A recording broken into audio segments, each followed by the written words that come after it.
আমার আজকে সহজ রেসিপিতে আপনাদের সাথে শেয়ার করতে যাচ্ছি ফ্রাইড রাইস রেসিপি।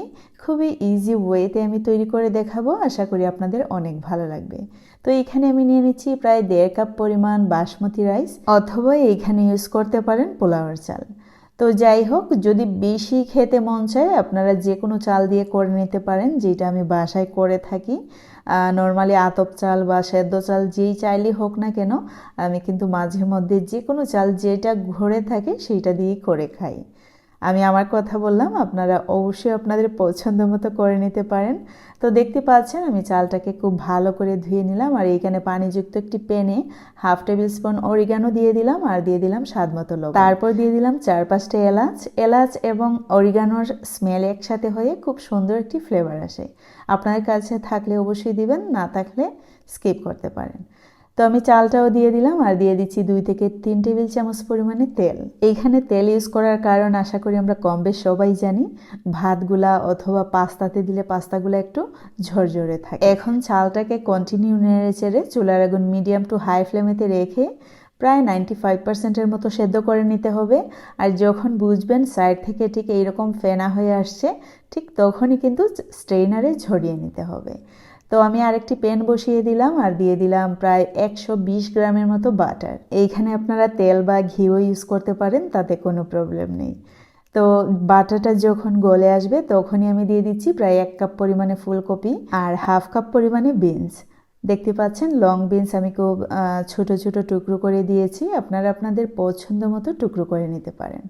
3 থেকে 4 টেবিল চামচ পরিমাণে সয়া সস দিলাম, 3টি জলপাই দিলাম, 3 টেবিল চামচ পরিমাণে চিনি দিয়ে দিলাম, আর দিয়ে দিলাম স্বাদ মতো লবণ। এখন চুলার আগুন মিডিয়াম টু লো ফ্লেমেতে রেখে 3 থেকে 4 মিনিট ধরে ভেজে নিচ্ছি। যখন সুন্দর একটি ফ্লেভার বের হবে তখনই আমরা একটি সাইড করে নিচ্ছি, আর একটু সাইড করে নিয়ে এর মধ্যে আমি অ্যাড করে নিচ্ছি ডিম। প্রায় 1.5 কাপ চালের জন্য আমি এখানে 4টি ডিম ইউজ করেছি, আর সবজি অবশ্যই আপনাদের পছন্দ মতো। 1 টেবিল চামচ পরিমাণে সাদা গোলমরিচের গুঁড়ো দিয়ে দিলাম। ডিমটাকে খুব ভালো করে জাল করে নিতে হবে, যেন একদম ঠিক এইরকম টুকরো টুকরো হয়ে যায়। তারপরে দিয়ে দিচ্ছি 1 কাপ পরিমাণে স্প্রিং অনিয়ন, আপনারা আপনাদের পছন্দ মতো সবজি অ্যাড করে নিতে পারেন। আর সাথে সাথেই দিয়ে দিচ্ছি ওই রাইস।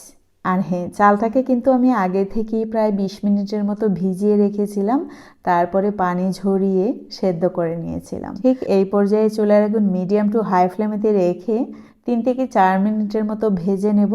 আবার চুলার আগুন মিডিয়াম টু লো ফ্লেমেতে রেখে আরও 3 থেকে 4 মিনিটের মতো ভেজে নেব। এইখানে আমি 3টি জলপাই ইউজ করেছি এক্সট্রা একটু ফ্লেভারের জন্য, আচারি একটি ফ্লেভারের জন্য। আপনারা চাইলে দিতে পারেন, খেতে কিন্তু ভীষণ ভালো লাগে।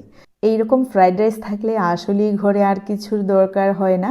তারপরেও এই ফ্রাইড রাইসটি আমরা খেয়েছিলাম একটি দেশি মুরগি ভুনার সাথে, খুবই ভালো লেগেছিল। আচারের কোনো প্রয়োজন হয়নি, যেহেতু 3টি জলপাই দিয়েছিলাম এইখানে, ওইটার ফ্লেভার ছিল। প্লাস আমরা 3 জনে 3টি জলপাই খেয়েছিলাম, খুবই ভালো লেগেছিল। এর মধ্যে কিন্তু 5 মিনিটের মতো চলে গেছে, আরও 2 থেকে 3 মিনিট আমি রান্না করব। মোট 10 মিনিটের মতো রান্না করলেই হবে। এর মধ্যে আমি দিয়ে দিচ্ছি কিছুটা কাঁচামরিচ। ঝাল অবশ্যই আপনাদের পছন্দ মতো, ঝাল দিলে বিশেষ করে কাঁচামরিচ দিলে কিন্তু সুন্দর একটি ফ্লেভার অ্যাড হয়, আবার খুবই ভালো লাগে খেতে। যারা ঝাল খান অবশ্যই আরও বেশি করে দেবেন। আমি কিন্তু প্রচণ্ড পরিমাণে ঝাল খেতে ভালোবাসি, যদিও আমার বাচ্চাদের কারণে প্লাস হাজব্যান্ডের কারণে অনেক কিছুই ছাড় দিতে হচ্ছে, তারপরেও কিন্তু অনেক কিছুই ঝাল দিয়ে খাই, যা ওদেরকে দেখাই না বা ছোঁয়াই না, ওই রকম একটা অবস্থা। তো দেখতে পাচ্ছেন আমি এই মুহূর্তে নামিয়ে নিলাম, আর একদম ঝরঝরে হয়েছে। আমি আশা করি আমার আজকের রেসিপিটা আপনার কাছে অনেক ভালো লেগেছে। ভালো লাগলে অবশ্যই একটি লাইক দিতে ভুলবেন না, বেশি ভালো লাগলে কমেন্টস করে আমাকে জানাতে পারেন।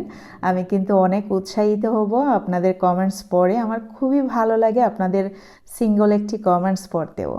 তো যাই হোক, আমার ফেসবুক পেজটি ফলো করতে ভুলবেন না, এমনকি যারা ইউটিউবে দেখছেন আমার চ্যানেলটি সাবস্ক্রাইব করতেও ভুলবেন না। আর অবশ্যই নোটিফিকেশন বেল অন করে অল দিয়ে রাখবেন, যাতে আমার পরবর্তী রেসিপিটি আপনার কাছে সর্বপ্রথমই চলে যায়। তো আজকে এ পর্যন্তই। See in the next video. Till then bye, আল্লাহ হাফেজ। সবাই ভালো থাকবেন, সুস্থ থাকবেন। আপনাদের ঘরে যদি ক্যারট থাকে অবশ্যই আপনারা ক্যারট ইউজ করতে পারেন। গাজর দিলে কিন্তু অনেক ভালো লাগে খেতে। ছিল না, তাই জন্য আমি ইউজ করিনি।